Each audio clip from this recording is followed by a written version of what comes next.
आपके सामने आप अभी जो तस्वीर देख रहे हो ना, ये अपने ग्रह पृथ्वी की तस्वीर है।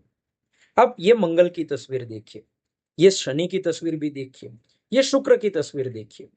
इन सभी तस्वीरों को अगर आप ध्यान से देखोगे तो आप एक चीज जरूर नोटिस करोगे, और वो है कि इन सभी का जो आकार है ना, वो गोल है। अब आप चंद्रमा को भी देख लीजिए, उसका भी आकार गोल है। सूरज दादा को देख लीजिए, उसका भी आकार गोल है। क्या कभी आपके मन में यह प्रश्न आया है कि अधिकतर अंतरिक्षी पदार्थों का जो आकार होता है वो गोल क्यों होता है? आइए आज इस वीडियो में इसका उत्तर जानने की कोशिश करते हैं। अब देखिए, ये जो अवकाशी पदार्थों का आकार समझने के लिए ना हमें बिग बैंग थियरी समझनी पड़ेगी, लेकिन हम उतनी गहराई में नहीं जाते हैं। आज के इस शॉर्ट में हम सिंपली समझते हैं सबसे पहले कि कोई भी अंतरिक्षी पदार्थ का उद्भव कैसे होता है।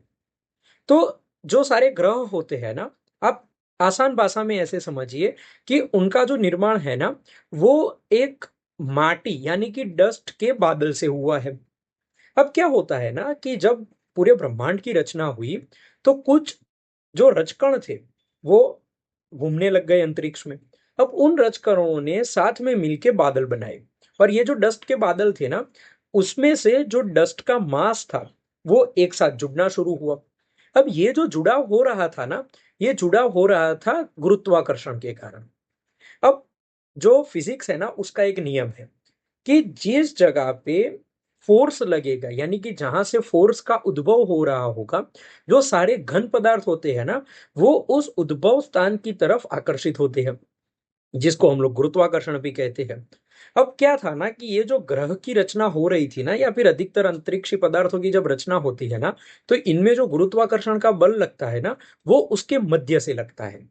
अब ऐसे में बिल्कुल मध्य से लगने वाले गुरुत्वाकर्षण बल की ओर जब सारे उसके डस्ट पार्टिकल अट्रैक्ट होते हैं, तो वो अट्रैक्ट होते होते एक इनवर्ड फोर्स लगाते हैं।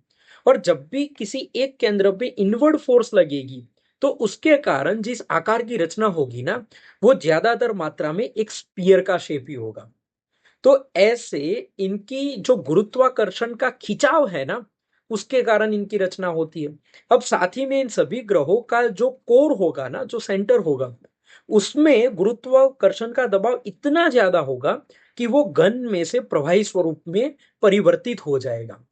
तो इसी के कारण फिर इसके आसपास ये जो पिघला हुआ पदार्थ है ना, उसके आसपास सारा घन पदार्थ इकट्ठा होगा, और उसके कारण हमें एक गोल शेप देखने को मिलेगा।